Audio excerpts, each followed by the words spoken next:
Hello, everybody. I'm Mario Varvoglis, and I'm going to be presenting with Eric Dulin a study we conducted, a preliminary Matatpsychique investigation with several members of a martial arts center in Greece. I'm going to be giving mostly the context and some describing the methods and the process. Eric is going to be focusing on the results and discussion and drawing some conclusions as well as future perspectives for continued research. So, to start with, some context. This research actually has its roots in another PA, in the PA of 2017 that was conducted in Athens. And when I was at that PA, I met a woman who participated there and who I also knew from before, Elira Buratino, who mentioned a instructor in a martial arts center near Athens that she thought was really amazing. And when she says amazing in terms of PK effects. And though at the time I was a bit skeptical because it sounded too good to be true, at a later trip, a couple of years later, I did have the opportunity to go to SENTERIS Center with Elira and have a first observation of some of the phenomena that were purported. And I was indeed quite impressed and realized that this definitely merits some further investigation. So it should be underscored, of course, that neither Elira nor I discovered SENTERIS. He's been around for quite a while and he's been known in that area. He even has been filmed by CNN as he was performing some pretty impressive martial arts feat, which was basically an apple was thrown towards him, but he had his back turned, he was blindfolded, and as the apple took off, he turned 180 degrees and sliced the apple perfectly in the center with a sword. So not paranormal, but pretty impressive. So how are we going to go about this? Let me give you a little bit of the context in terms of the process we took. After that first visit that I had with SENTERIS, we, with Eric, we studied a number of videos that he had already published on YouTube, both he and his students. And I also interviewed him by phone to have a better understanding of what he does and how and so forth. And we, based on the materials with which he worked habitually, we made a pre-selection of certain kinds of items that we would want to work with and did some control experiments with these. Still, this is all happening in France. Then we discussed the possible protocols in more detail and prepared the suitable materials. We decided to have several cameras, to use several cameras when we go to Greece, and also to have some measurement systems, like for electromagnetic, electrostatic fields, and so forth. And also to develop some devices or apparatuses that were specifically to test certain hypotheses about the purported force that he projects. So then the next step was the on-site experimentation. We went to Greece, to Athens, from Paris, and there were 3 of us, and we conducted 14 experiments, experiment being a sum of trials focused on the particular device, the particular system, like a can or a pyramid. And so 200 videos came out of these 14 experiments, plus a lot of notes that were being taken simultaneously, hand notes on the computer. That ended over 3 days. Then we returned to France. We did, with Eric, especially Eric, he did complementary control experiments to see what if the effects observed can be reproduced through normal means. Following this, there was a selection of a certain number of, we extracted videos that were the most interesting ones out of the 200 that had been taken. And finally, we did a report for the Institut Metatpsychique that summarized our most interesting findings. And this, what we're presenting here, is kind of extracted from that longer report we did for the Institut Metatpsychique. So I'll be giving Eric now, he'll be presenting in more detail the results that we found. So I'm Eric Dulin from LAPDC laboratory in France. And following the presentation and introduction of Mario Varvoglis, who is the president of Institut Metatpsychique International, I will present the result we get from this investigation. So the first category of result is the influence upon a proximate object. In fact, Panagiotis Senteris was able to influence some object close to his hands as a pyramid of paper of metal, can, magnetic or not, fork, Crookes radiometers, and we'll go a little bit more in this. So here is a typical breathing used by Senteris. He calls that the Kundalini breathing, and he's trying to influence Crookes radiometers. So typically it's a turbine with 4 blades inside a confined environment with void, partial void. Each blade has a black and silver surface, black face and silver face. And when in presence of light source, the light is more absorbed by the black face. And so there is some kind of thermic reaction, and so more pressure on the black face. And so the blending is turning in that way, clockwise. And we asked to Senteris to try to spin it in the counterclockwise. And at the same time, we put some detectors like the electromagnetic detectors here and an electric field detector, digital electric field detectors. So let's see what happens.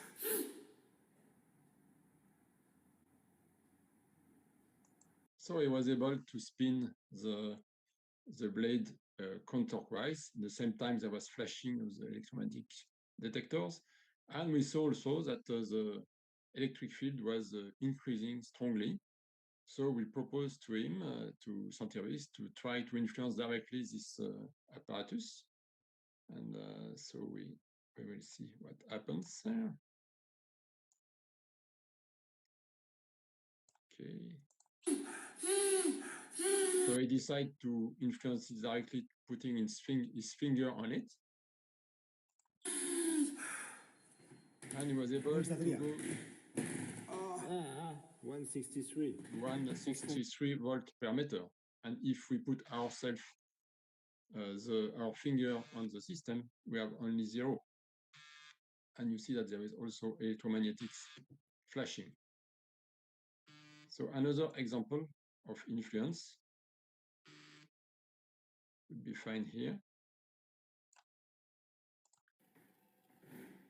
So it's typical ramekin you can find in your kitchen to make some small cake. Okay, in aluminium. Then we work also with digital scale. So we ask Master Senteris to make some influence on it. Okay. Yeah. Jump directly where it is. Yeah. So you see that he was moving at minus, so it's like a levitation. Oh. He was able to minus 3.8 gram. We try on compass and Tesla meters application on smartphone, but there is no effect. However, for a fluorescent tube, he was able to lit up with some part of his body. So if we look all these effects, first we witness creation of an electric field, 160 volt per meter. And our hypothesis is the fact that this electric field is able to generate static effect. And in fact, we were able to reproduce most of these effects with an electrostatic generator, you can see here. And so the question is, could Senteris hide some electrostatic generators on him? And we say that it could be difficult because first, we have no suspect movement. We have multi-cameras, and we don't see any suspect movement. The other thing is that Panassotis Centeris show himself with bare chest and a naked tibia, and he was always in barefoot. If you look to the magician's setup, you have to put a generator, an electric generators on you. You have to set up on your tibia to have some shoes with isolated sole, so you're able to generate an effect, some kind of electric arc with your spectators. And it was really not the case with Panassotis, which was, as I said, barefoot. So the question remains: what is the origin of the field, and how does Centeris trigger this field generation? And also the important point is that he's able to train people to do the same. So it's not a biological characteristics of Panassotis Centeris, but something he is able to transfer, to train to other people. So the second kind of effect was the temporary adhesion of object to a vertical surface. You see here Mario Varvoglis trying to put a 50-gram book. Sorry. Okay. We'll jump in the video. So the first thing is to put the book and don't make concentration. So the book is falling.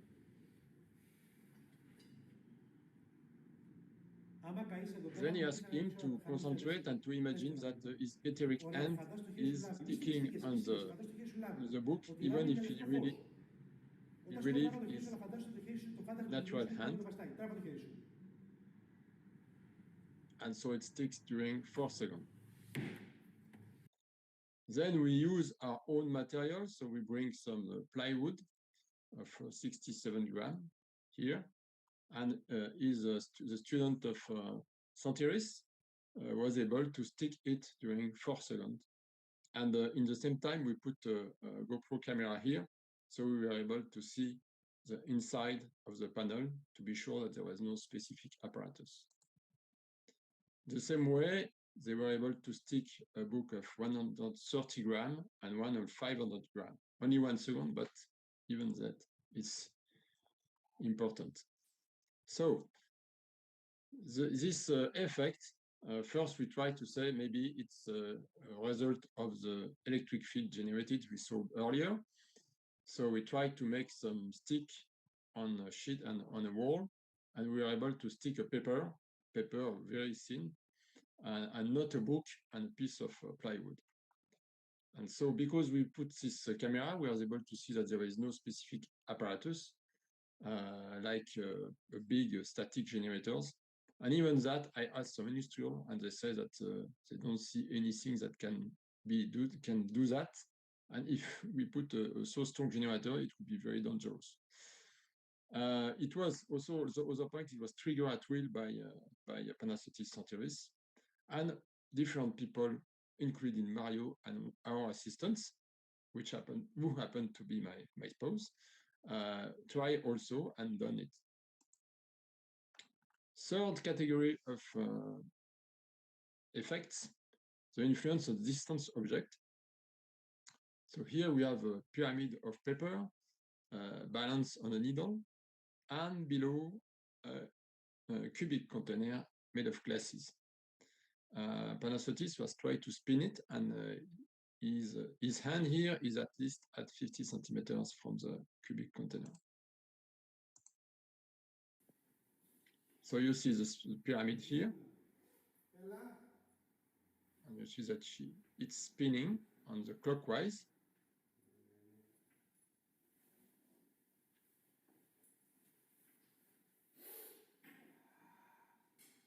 And now it's spinning counterclockwise. And here it's going on spinning, following the finger. So this was the first effect. The second effect proposed was the ghost meter. It's an apparatus measuring electromagnetics and magnetic fields. Quickly, you can see how it works. Wow. Look. Okay. So he's trying to make some energy ball. And at the same time, we have a big move of 3 milligauss. And then he worked on what we call electronic toy scars, which could be tracked by, derived by a remote device. We decide to shut down the device, and after even we extract the battery. And even with that, they were able to trigger some movement.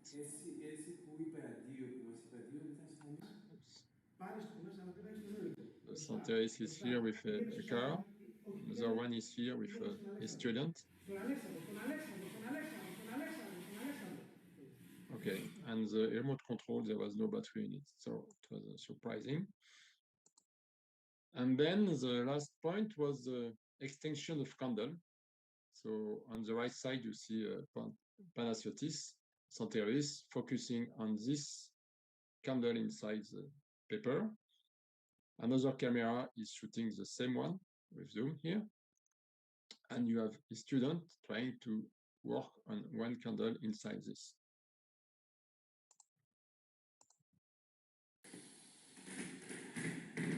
Directly.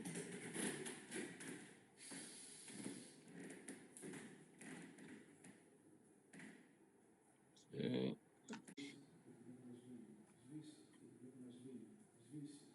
So in fact, he's speaking in Greek, and he's mainly an order like extinct.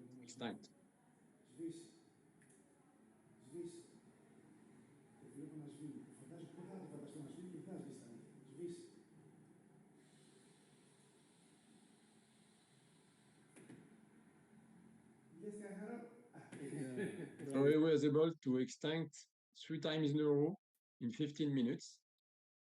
His students was able to extend it, but it takes a very long time.